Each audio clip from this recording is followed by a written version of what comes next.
Life is a journey, but what happens when we die? Is it the end, or is it just the beginning? As an atheist, Howard Storm was convinced that death marked the end of consciousness. But then he died and went to hell.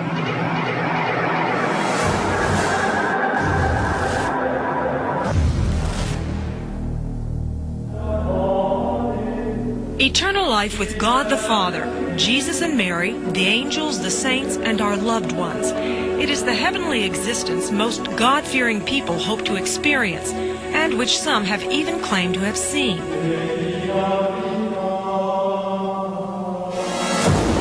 Eternal damnation in the fiery pit of hell is a concept no one likes to consider. Yet it is a poignantly real nightmare for countless lost souls, those who die in a state of mortal sin, and self-absorbed individuals whose lives here on earth had one common denominator, the complete rejection of God and the denial of His existence. While on earth, they tossed God into the swirling sea of reasoning, a cesspool of ideologies and philosophies that claim man is master of his own fate, that powerful careers and making lots of money are the true measures of success, the formulas for happiness and fulfillment, and that in the end, all that is left, all that really matters, is our portfolio of personal accomplishments, the monuments to our ego. But after death, those human monuments come crashing down. Without God, there is only darkness and the frightening realization that hell truly exists. In the words of Protestant minister Howard Storm, it is the sewer of the universe, a foreboding place where lost souls feed off the pain of others. Storm knows this firsthand.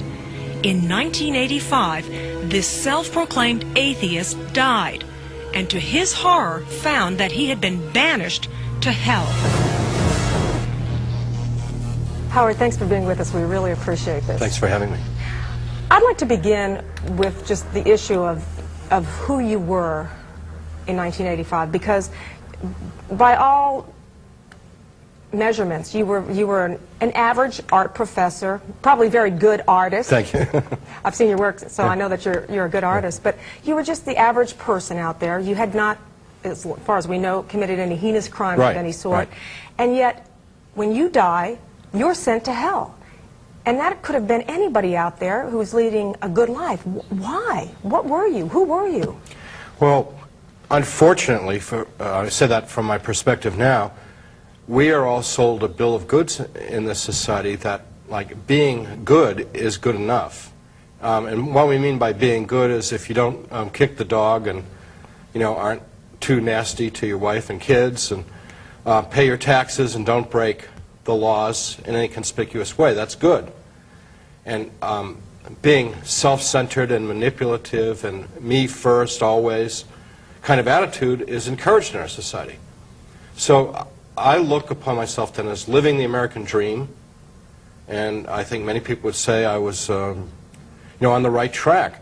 But that's not why we're in this world, and not why we were created, and not what is expected of us to do with our lives. And that's what I learned.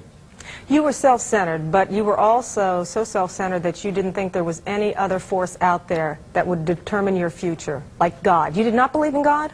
Now, sometime when I went to college, I was 17 years old, I just gave up on the whole God thing, and you know, my philosophy professor ridiculed it all as like Sleeping Beauty and Snow White and the Seven Dwarfs and stuff like that. And these are, basically the idea was religion was the opiate of the masses. It was like for addled-brained people that couldn't deal with the harsh reality of existence.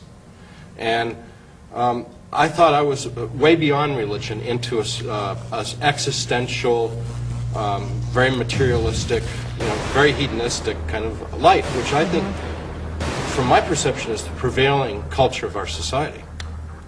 And you were building your own human legacy, which you thought would help see your name live on forever and ever, long after you were gone to nowhere. Right. What were you doing? You were creating works of art? Well, I was doing painting and sculpture, and I was having my own small success. I was named Sculptor of the Year in the state of Kentucky. That was a biggie for me and stuff like that. You know, sell some work once in a while, win a prize, and you know, that was always that next level you were trying to get to. You know, as soon as you made one level of success, it was like you set your eyes on the next one, always striving, always working to prove, basically, that you were of worth, that you were of value to the world. But you had some struggles during those times, obviously. Who did you turn to? What did you turn to?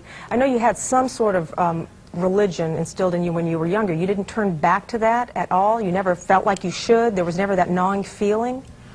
No, because as an academic, we all ridiculed those things. So I'm not proud of this, but who I turned to was alcohol, you know, going out, staying out all night with my friends and going to hip artsy bars in Cincinnati and being really cool and listening to jazz music and getting intoxicated to the point where you're worried about whether you could make it home or not. I mean, that was my religion. And it's also an anesthetic, because inside of me there was a great emptiness, a great darkness that I couldn't fill with anything. And you felt that? You felt that void? And unfortunately there were times when I really thought about killing myself, because it was like, is the pain of being alive, and I'm not talking about an acute pain. This is like the pain is more like a numbness. It's hard to explain. The angst of being alive, is it worth it? You know, wouldn't it be better just to drive the car into a, you know, bridge abutment and put an end to it? And so in 1985, how old were you? About 38. 38 years old. You're in Paris with your wife on an art convention of sorts. Right, art tour with a bunch of students. Right. I had at 11 o'clock on Saturday morning, I had a whole break in my small stomach, which is the duodenum, and I may have had a ulcerous condition that I was unaware of, or it might have been from a foreign object, like a small shard of glass or something. I don't know, but I was taken to the big city emergency room. Well, wait a minute. You collapsed on the floor, though, in this. Oh, yeah. You're writhing in pain. You're writhing in pain. Without any exaggeration, it was like being on fire inside. Like rats were eating you up inside. There was an acid release that was literally eating your inside? The things that dissolve your food, the hydrochloric acid and the enzymes and things, were leaking into my abdominal cavity, literally digesting myself on the inside. So it's kind of eating myself up. And it was the most acute pain I'd ever experienced.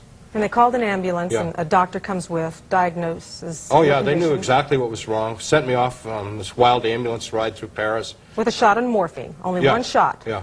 Okay. And as he explained, it was only enough to get me to the hospital, because he said, you're going to have surgery as soon as you get there, and I can't give you any more because it'll interfere with the anesthetic that they're going to administer when you have the surgery. And our understanding then, and in emergency, was this is an extremely grave situation, like having a burst appendix. But if you get right on it and do surgery, 4 weeks, 6 weeks later, you're pretty good shape. 8 to 12 weeks later, and you're good as new, no problem. If you let it go, it's fatal, you know, because of the damage that it does to your insides, which is the infection of peritonitis and the digestive juices messing up your organs. So I was sent from the emergency hospital over to a surgical hospital several blocks away. And unbeknownst to my wife and I, there was no surgeon available at the surgical hospital to do the surgery.